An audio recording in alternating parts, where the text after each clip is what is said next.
My best friend got sent to the streets, so I invited her and her 3 kids to live with me, but my husband hates her and is convinced she is going to steal our stuff. What should I do?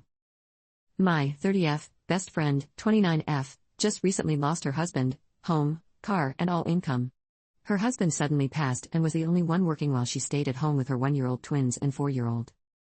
They had nowhere to go, so we took them in until she can save up enough to get an apartment. There was no life insurance. My husband isn't happy that they are here. He has told me that he does not like my friend at all, that she has taken me away from him and has taken his home away. He is paranoid that she is stealing our things when we aren't home and wants to put locks on our bedroom and office doors, as well as put cameras in them. Today my friend went into our room to smoke a cigarette on our patio to take a second away from her kids when we weren't home. She called me to tell me that she was going onto our patio, and my husband started freaking out. Now he says he feels like he needs to get an apartment, that he doesn't feel safe, he doesn't have a place in our home that they don't have access to. It breaks my heart that he hates my friend so much when she hasn't done anything. She's just going through one of the toughest times in her life. But I don't know if I am being too trusting of my friend and inconsiderate of his feelings, or if he is being too paranoid. Update. This update is a few weeks overdue, but a lot has happened. It's so hard to fit every single detail of a situation in one post, especially while trying to respect my friend's privacy while going through such a rough time. But I took a lot of y'all's advice. I apologized to my husband and asked him what boundaries he has and what needs to change for him to feel more comfortable. We did have this conversation before they moved in, but things are so different than expected. I realized that I was putting my friend before my husband, and it was a harsh wake-up call. My husband wasn't thinking about leaving me, but he was definitely unhappy. I'm glad we had this talk because we have been a lot happier being on the same page.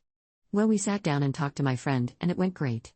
She apologized for going into our bedroom when we weren't home and agreed that it was unacceptable and will not happen again. I told her the bedroom and study were off limits, no exceptions. Her children need to keep their toys in the playroom we made for them and not downstairs so they aren't taking over the entire house. She agreed to these things completely. We changed the door locks on the 2 rooms, as well as added cameras, and a safe for valuables. Most importantly, we told her she needed to get a job and her children in daycare ASAP, and gave her a hard deadline of April 1st. She took the whole conversation really well and said she needed this to happen so she could get out of her sadness and start building her life for her and her kids. 5 days later she got a job and found a daycare for her children. It's been a complete switch in the energy in the house. My husband and I are spending more time alone in our home together and all of our set boundaries have been respected.